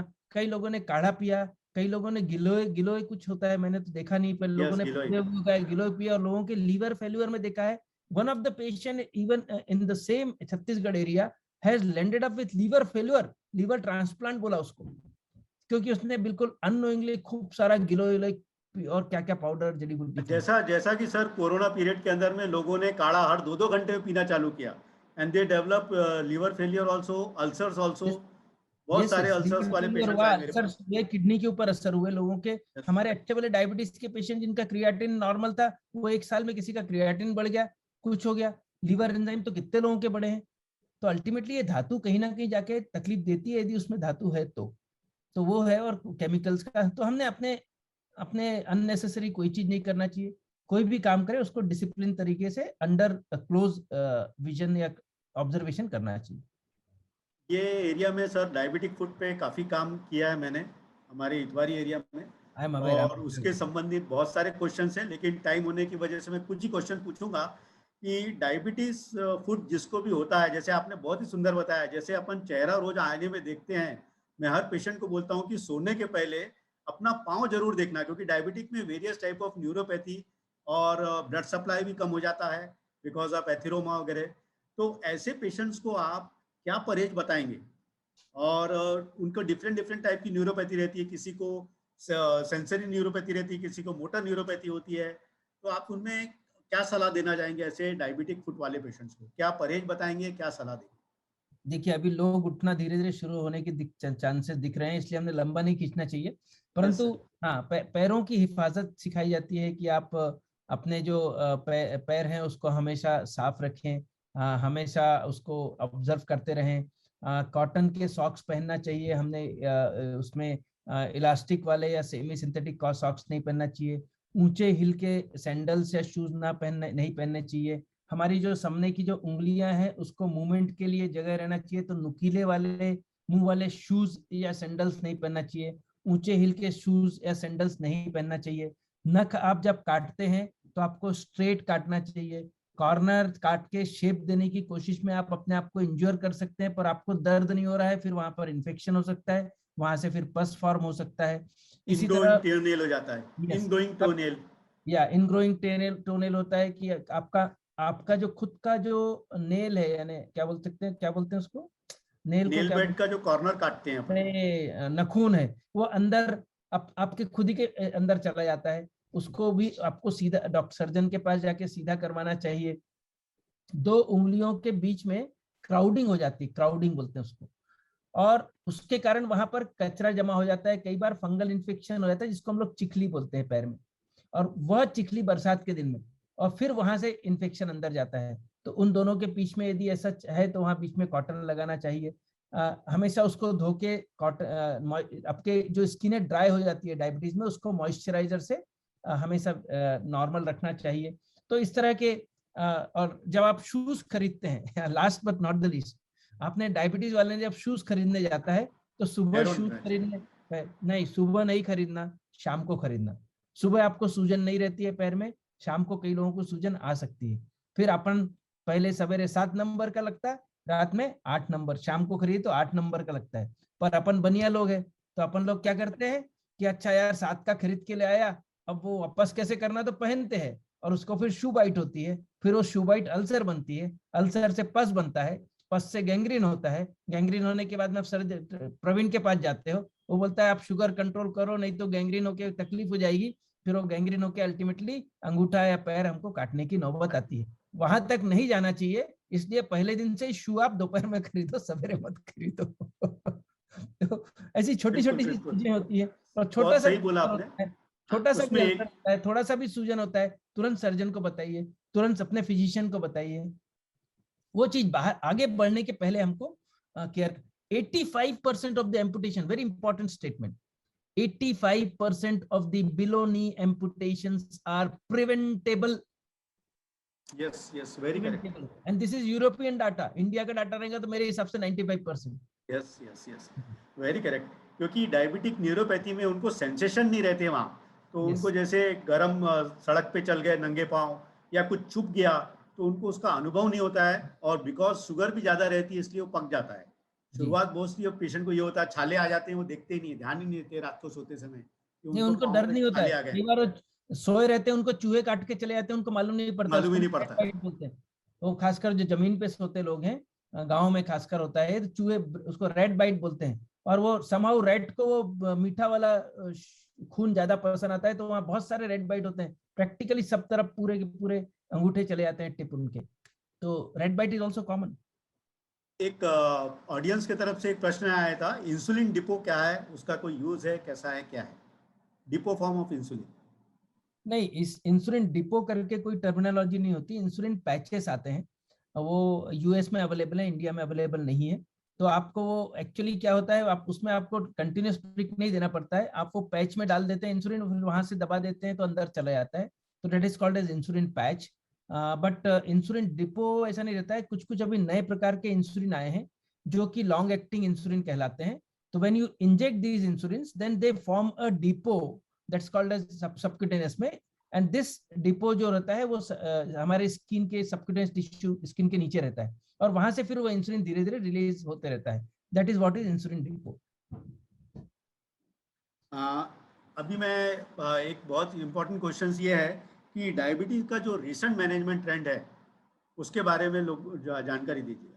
बहुत सारे रिसेंट चेंजेस आए हैं। ऐसा है कि पहले एक जमाने में टाइप 1 डायबिटीज में नहीं, पहले हमें टाइप 2 की पहले बात करता हूँ कि पहले हम लोग क्या सोचते थे कि सिर्फ शुगर कंट्रोल करना ही इंपॉर्टेंट है। धीरे धीरे जैसे जैसे रिसर्च होते चला गया, अभी समझ में आया कि शुगर अकेला इंपॉर्टेंट नहीं है, कोलेस्ट्रॉल भी इंपॉर्टेंट है, ब्लड प्रेशर भी इंपॉर्टेंट है। उसके अलावा भी नई नई कुछ दवाई, नई नई ऐसी दवाइयां आई हैं डायबिटीज में, ये बहुत इंपॉर्टेंट है सभी लोगों को जानना, जिनसे कि शुगर तो कंट्रोल होती है, साथ में वजन भी कम होता है। जो मोटापे लोग हैं उनको वजन भी कम होता है, किडनी में भी सुरक्षा होती है, हार्ट के ऊपर भी सुरक्षा होती है, ब्रेन के ऊपर भी सुरक्षा होती है, लीवर के ऊपर भी सुरक्षा होती है। तो हमको एक ही गोली से बहुत सारी दूसरी प्रोटेक्शन भी मिल रहे हैं। पहले ये चीज नहीं थी, आज से 6-7 साल पहले ये चीज नहीं थी, पर पिछले 6-7 सालों में ये नई दवाइयों ने लाके पूरी क्रांति प्रैक्टिकली मचा दी है पूरे विश्व में। और आज की तारीख में हर हार्ट अटैक वाले को हमको गोली देना कंपलसरी है, हर बाईपास सर्जरी वाले को गोली देना कंपलसरी है। छोटा सा भी आपको अटैक आया है, किसी का हार्ट फेलियर है, जिसकी पंपिंग कैपेसिटी कम हो गई है, उनको वो गोली देना जरूरी है। किसी को ब्रेन अटैक आके गया, उनको वो गोली देना जरूरी है। अभी आगे चल के किडनी वालों को भी आ गया, कल परसों की बात है, 4 दिन पहले किडनी वाले जिनकी किडनी फेल हो रही है, उनको डायबिटीज हो ना हो, जिनको डायबिटीज नहीं है उनको यदि हार्ट फेलियर है, डायबिटीज नहीं है, किडनी डैमेज है, तो उनके लिए भी वो गोली काम अप्रूव हो गई है गवर्नमेंट ऑफ इंडिया के द्वारा। अमेरिका में पहले से थी, गवर्नमेंट ऑफ इंडिया ने अभी 3 दिन पहले किया। तो हमारा उद्देश्य सिर्फ शुगर कंट्रोल नहीं होना चाहिए, we have to see the patient as a whole. हमको एक इंसान को देखना है, उसकी सिर्फ शुगर को नहीं देखना है। तो उस चीज को देखते हुए नए नए मेडिसिन आए हैं जो आजकल यूज, नए नए इंसुलिन आ गए हैं जिनसे लो शुगर की रिस्क नहीं के बराबर है, वजन बढ़ने की संभावना नहीं के बराबर है, 24 घंटे में एक बार वाले भी इंसुलिन आ गए हैं। कुछ नई दवाई आई है जिनको हम लोग GLP-1, अभी आप एक्चुअली जिस लेक्चर में मैं लेट हो गया, उसके पहले मैं जो सेशन ले रहा था वो त्रिवेंद्रम का सेशन था, हैदराबाद कोयम्बटूर वाला सेशन था जो मैं ले रहा था। उसमें वो एक ओरल जैसा एक हार्मोन है, पहली बार आपको भी मालूम नहीं है प्रवीण जी, अनुपम जी, आपको भी शायद मालूम नहीं होगा, बहुत नई चीज बता रहा हूँ, which is yet to come in India but it has already come in US market and European market. एक GLP-1 एनालॉग करके होता है जो इंजेक्टेबल फॉर्म में आता था आज तक, पिछले 30 सालों से। काफी कॉस्टली ड्रग है, डायबिटीज की ड्रग है। वो हार्मोन गोली के रूप में आ गया पहली बार विश्व में। और आज यही बात चली कि एक क्विज आएगा, अभी 10 साल बाद एक क्विज आना शुरू होगा, name the drug which was invented, the first oral anti-diabetic in GLP-1 hormone is 2019 वो लॉन्च हुआ। तो अभी वर्ल्ड में लॉन्च हो गया है, इंडिया में भी लॉन्च 2-3 महीने बाद हो जाएगा। तो वो एक नया गोली का है। आगे चल के हम लोग अपेक्षा कर रहे हैं, जिस तरह से हमने GLP-1 हार्मोन, जो आप इंसुलिन ओरल क्यों नहीं दे सकते, इंजेक्शन ही क्यों देना पड़ता है? मन में आता ना ये चीज, भाई यदि मैं इंसुलिन इंजेक्शन ले रहा हूँ, यदि मैंने मुंह से पी लिया तो क्या फर्क पड़ेगा चम्मच के हिसाब से। तो आपकी जो गैस्ट्रिक म्यूकोजा है, आपकी जो पेट है, स्टमक है, वहां पर वो डिस्ट्रॉय हो जाता है, वहां का एसिडिक पीएच रहता है, वहां एंजाइम है वो उसको डिस्ट्रॉय कर देते हैं। तो कुछ ऐसा सिस्टम बनाया है कि वो GLP-1 एनालॉग को, सीमाग्लूटाइड की दवाई को एक वो कैरियर के साथ डाल रहे हैं, जिससे वो डिस्ट्रॉय नहीं कर पाता और वो एब्जॉर्ब हो रही है। तो हम लोग अभी बड़े एंथुजियास्टिक हैं और एक्साइटेड हैं कि हो सकता है 15-20 साल में यह रिसर्च और आगे बढ़े और इंसुलिन की गोलियां और अभी तक हम जो नहीं दे बना पाए शायद वो भी बन जाए। ये पहला ओरल हार्मोन आया है, हो सकता है ओरल इंसुलिन भी एक ड्रीम कम ट्रू हो जाए। पल्मोनरी इंसुलिन ऑलरेडी आ गया है। हाँ, पफ वाले, मैं वही बोलना चाहता था, म्यूकोजा के से एब्जॉर्ब होता है वो, उसका नाम does not go to stomach. उसने स्टमक नहीं हो, it goes to the respiratory system. या म्यूकोजा से होता है, it does not go to stomach, that's what I'm saying. Yeah, तो it is Afrezza, it's a inhaler, insulin inhalers. तो वो ऑलरेडी आ चुके हैं पर इंडिया में सक्सेसफुल नहीं है। एक और चीज पूछना था डॉक्टर सुनील, अभी एम्ब्रियोनिक स्टेम सेल्स हैं, दे आर मल्टीपोटेंट सेल्स, और उनको डिपॉजिट करके डायबिटीज क्योर भी करने लगे हैं, बहुत सारे एनिमल्स में एक्सपेरिमेंट हो चुके हैं। क्या इसमें इंडिया में कुछ इसके ऊपर चल रहा है वर्क, एम्ब्रियोनिक स्टेम सेल्स? इस पे PGI चंडीगढ़ में अच्छा काम चालू है, थोड़ा सा वो काम एम्स में भी चालू है। स्टेम सेल थेरेपी अभी भी is in very very early stage as far as cure for diabetes is concerned. तो अभी उस पे जो भी कुछ चालू है उस पे बहुत प्रॉमिसिंग रिजल्ट्स नहीं है। मेरे ख्याल से it will take some time, like what Alzheimer's में जैसे आ गया है या दूसरे डिसीजेस में ऐसा स्टेम सेल का पॉजिटिव रिजल्ट्स आए, डायबिटीज में अभी भी बहुत प्रॉमिसिंग नहीं है। पर जब आएगा तो सर्टेनली यूज होगा। और ये पैनक्रियाटिक ट्रांसप्लांटेशन जो यंग जुवेनाइल डायबिटिक्स में करते हैं, उसके बारे में आपके क्या विचार है? पैनक्रियाटिक ट्रांसप्लांट का ये होता है प्रवीण जी की जो हम लोग ट्रांसप्लांटेड जो पैनक्रियाज रहता है, पैनक्रियाज एक तो हमारे शरीर में एक ही होता है, किडनी 2 होती है तो आप एक किडनी पे रह सकते हैं। तो एक ब्रेन डेड पेशेंट सर, यदि ब्रेन डेड पेशेंट के जब हम किडनी ट्रांसप्लांट के साथ साथ अक्सर पैनक्रियाटिक ट्रांसप्लांट टाइप 1 डायबिटीज में करते हैं, but the problem is the medicine which you give to preserve this pancreas itself causes diabetes. तो जो इम्यूनोसप्रेशन ड्रग दिए जाते हैं इस पैनक्रियाज को जीवित रखने के लिए और फॉरेन समझ के डिस्ट्रॉय ना करने के लिए, उन दवाइयों से भी डायबिटीज होता है। और इसीलिए अभी भी पैनक्रियाटिक ट्रांसप्लांट सक्सेसफुल हो रहे हैं, परंतु उनको इन दवाइयों के ऊपर जीवन भर रहना पड़ता है। ये एक इम्पॉर्टेंट है, पर यदि नहीं लिया तो वो फेल्योर में जाते हैं और उनको फिर से इंसुलिन चालू करना पड़ता है। अच्छा, एक क्वेश्चन शायद राजेश परमार पूछना चाहते हैं, अनम्यूट करिए राजेश जी, पूछ सकते हैं आप। Thank you doctor Praveen. Actually ये जैसा डायबिटीज मैनेजमेंट में कंटिन्यूसली कहा जाता है कि exercise is must, diet control is must. Diet का तो समझ में आता है, but then ये exercise how does it controls diabetes and what is the actual mechanism behind it? That I would like to have it explained. मैंने आपको शायद इंट्रोडक्शन में एक चीज बताया राजेश जी, इंसुलिन रेजिस्टेंस के बारे में, कि इंसुलिन है पर काम नहीं कर रहा है। तो आपके जो इंसुलिन रिसेप्टर्स होते हैं, जो आपके वेरियस टिश्यूज में होते हैं, मसल्स में होते हैं, एडिपोज टिश्यूज में होते हैं, when you do exercise your insulin receptors gate activated and your own available insulin which was not earlier working properly because of passive receptors, the receptors become active and insulin आपका काम करने लगता है और आपको बगैर एडिशनल मेडिसिन के आपकी शुगर कंट्रोल आ जाती है। तो एक तो वो एक काम करता है इंसुलिन रिसेप्टर को एक्टिवेट करने का when you do exercise. Exercise also burns the calories. So calorie burn होती है, उससे भी आपका शुगर कंट्रोल होता है। एक्सरसाइज करने से इंसुलिन रिसेप्टर आपके एक्टिवेट होते हैं, उससे कम होता है। एक्सरसाइज करने से आपका एचडीएल कोलेस्ट्रॉल बढ़ता है, which is the only cholesterol which protects you from heart attack. Rest all cholesterol they causes heart attack. तो आपका एचडीएल कोलेस्ट्रॉल बढ़ाने की दुनिया की सबसे अच्छी दवाई एक्सरसाइज है, सबसे अच्छी दवाई। चौथा, आपका खराब वाला कोलेस्ट्रॉल कम होता है, ट्राइग्लिसराइड और कोलेस्ट्रॉल कम होता है। पांचवा, आपका हार्ट स्ट्रेंथन होता है, आपकी हार्ट की पंपिंग कैपेसिटी होती है।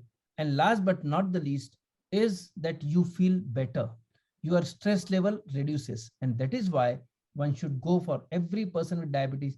आपका जो इंसुलिन का काम करने की क्षमता को हम बड़े सिंपल लैंग्वेज में बताते हैं कि आपका इंसुलिन जो अभी शिमला मिर्ची हो गया वो वापस से लौंगी मिर्ची हो जाता है, यानी वापस से उसकी तीव्रता बढ़ जाती है काम करने की by doing exercise. When you do exercise, your Shimla mirchi wala insulin becomes Longi mirchi wala insulin, and then it gives you better results. Sir बहुत सारे क्वेश्चंस आ रहे हैं अभी भी। इवन हमारे जो पैर की ब्लड वेसल्स होती हैं उसकी भी उसका भी जो उसकी जो ये रहती इलास्टिसिटी है वो भी इम्प्रूव होती है। तो जो पेरिफेरल वेस्कुलर डिसीज होती है, पैर की खून की ब्लॉकेज आते हैं जो गैंग्रीन वाला, यदि उन्होंने रेगुलर वॉकिंग करी तो वो भी आपको एक्सरसाइज से अच्छी उसकी इलास्टिसिटी अच्छी होती है, उसका क्लॉटिंग का जो फिनोमेना है वो कम होता है। डॉक्टर साहब एक चीज और पूछना था मुझे, ये दुबले व्यक्तियों में डायबिटीज ज्यादा होता है और मोटे में ज्यादा होता है, ऐसा कुछ रिलेशन है क्या इसमें? यस यस, मोटापा एक रिस्क फैक्टर है, तो मोटापे लोगों को डायबिटीज ज्यादा होता है, परंतु भारत देश में दुबले लोगों को भी डायबिटीज होता है और कई बार बहुत गरीब लोगों को भी डायबिटीज होता है और वो काफी सीवियर होता है। उसका कारण ये होता है कि जब वो पेट में रहते हैं, माँ के पेट में, तब उनके माँ ने बराबर प्रोटीन नहीं लिया रहता है, तो उनका पेनक्रियास अच्छा डेवलप नहीं हो पाता है और फिर वो गरीबी या फिर अर्ली चाइल्डहुड में उनको बराबर प्रोटीन की मात्रा या कुछ इंपॉर्टेंट विटामिन की मात्रा नहीं मिल पाती है, तो ऐसे लोगों को युवावस्था में डायबिटीज काफी सीवियर होने की संभावना रहती है। सर एक आखिरी क्वेश्चन जो मैं ऑडियंस की तरफ से ले रहा हूँ, वो ये आपने बोल चुके हैं, वैसे पोस्ट कोविड बहुत सारे पेशेंट्स की शुगर बढ़ जाती है, तो उसका क्या इलाज है? जो डायबिटिक का रहता है वही इलाज रहता है, पर आप बताइए प्लीज। नहीं, ऐसा है कि अभी नया एक पोस्ट कोविड सिंड्रोम करके नई टर्मिनोलॉजी आई है। शायद प्रवीण जी आपको भी मालूम होगा, एक नोडाट करके एक you must have heard the terminology which is called as NODAT. NODAT एक होता है new onset diabetes after transplant.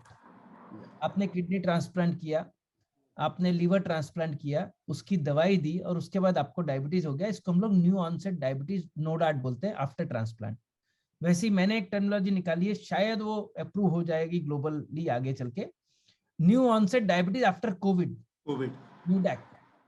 And ऐसे बहुत सारे केसेस हैं जिनको पहली बार डायबिटीज निकल रहा है आफ्टर कोविड। उसका कारण है कि जैसे हमारे एस रिसेप्टर्स जो हमारे लंग्स में होते हैं, तो आपका जो वायरस जाता है वो लंग्स के S2 रिसेप्टर को मिलता है और उसके बाद वहां मल्टीप्लाई होता है। वही S2 रिसेप्टर्स जो आपके लंग्स में के एल्वियोलाई में रहते हैं, लंग्स के सेल्स में रहते हैं, फेफड़ों में, वही S2 रिसेप्टर्स आपके पेनक्रियाज में भी रहते हैं और बीटा सेल में भी रहते हैं। तो यह वायरस कभी कभी, not in all, it also attacks your pancreas and that is why there is deterioration in the beta cell function because of the direct attack of the virus on the pancreas. इसके अलावा steroid का use होता है, immunosuppression drugs का use होता है during Covid infection, और उसके कारण भी शुगर बढ़ता है। तो ये मल्टीपल रीजंस हैं जिससे कि शुगर डायबिटीज, जिनको पहली बार डायबिटीज निकल सकता है ड्यूरिंग कोविड।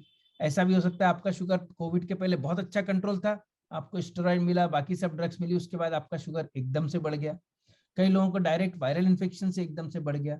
तो नए केसेस भी आ रहे हैं, पहले जो अच्छे कंट्रोल थे वो खराब हो रहे हैं, जो खराब थे वो और खराब हो रहे हैं, और जो बहुत खराब थे उनकी मृत्यु भी हो रही है या बहुत ज्यादा यानी रिस्क बढ़ रही है उनकी लाइफ में। हाँ डॉक्टर सुनील, हम लोगों को तो ऐसा लगता है कि ये सेशन चलता ही रहे, दिल मांगे मोर, लेकिन समय के अभाव। एक और बहुत इंटरेस्टिंग कॉम्प्लिकेशन रात का समय बता देता हूँ क्योंकि सब यहाँ एडल्ट बैठे होंगे। एक नपुंसकता भी एक डायबिटीज का कॉम्प्लिकेशन है। और वह कॉम्प्लिकेशन ऐसा है कि हर आदमी बोलने से और बात करने से डरता है, पूछने को भी डरता है। तो वह नपुंसकता भी करीब करीब 40 से 50। मैंने वो क्वेश्चन भी लिखा था सर, लेकिन जानबूझ के पूछा नहीं। नहीं, आप भी शर्मा गए, पर मैं शर्माता नहीं, क्योंकि ये चीज मैं नहीं बताऊंगा तो हमको अंदर के अंदर रह जाएगी। तो करीब 40 से 50% लोगों में आधी या कम या ज्यादा मात्रा में नपुंसकता के रह सकता है।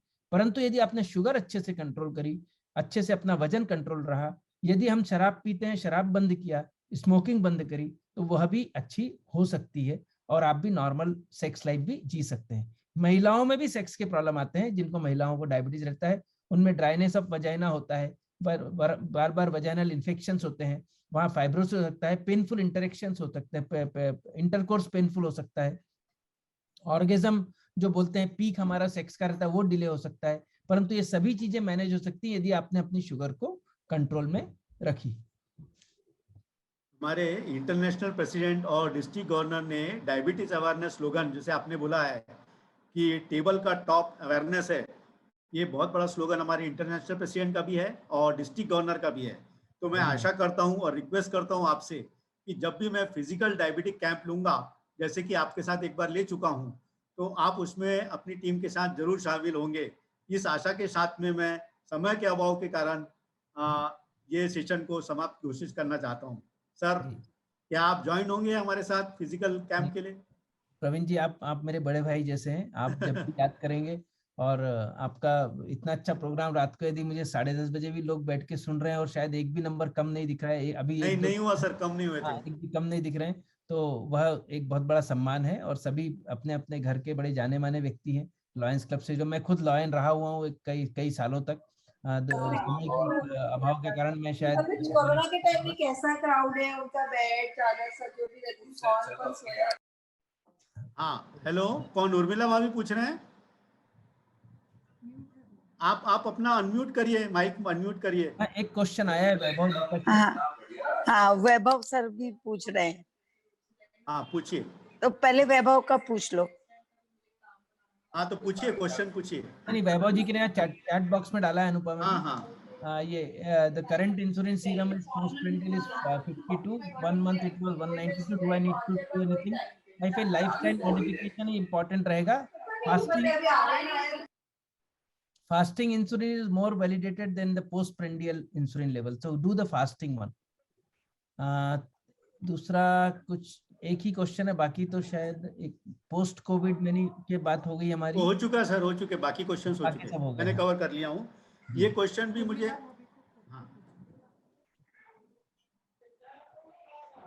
मैं कुछ कहना चाहता हूँ डॉक्टर साहब। जी प्लीज। हाँ बिल्कुल, हमारे वाइस डिस्ट्रिक्ट गवर्नर विज साहब पूछना चाहते हैं, जरूर पूछिए। सबसे पहले तो मैं डॉक्टर सुनील गुप्ता जी को बधाई देता हूँ कि वो नेशनल प्रेसिडेंट बने हैं। इसके साथ ही हमारे नागपुर शहर का भी गौरव बढ़ा है कि पूरे हिंदुस्तान में हमारे शहर का तूने पूछा था।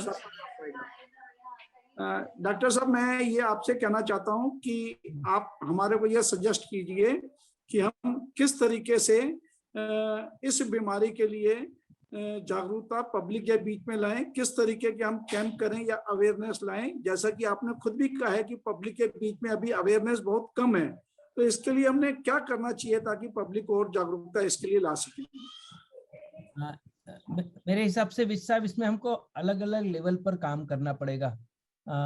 हमको एक जिस तरह से अभी कोविड अवेयरनेस पे हम लोगों ने सबने मिलके काम किया, इर्रेस्पेक्टिव ऑफ कोई भी ऑर्गेनाइजेशन हो, चाहे वो सरकारी हो, चाहे वो गवर्नमेंट का तंत्र हो, या हमने एनजीओज हो, चाहे वो मेडिकल ऑर्गेनाइजेशन, चाहे हेल्थ केयर प्रोफेशनल हो, हर व्यक्ति ने हाथ बढ़ाकर काम करने की कोशिश करी है।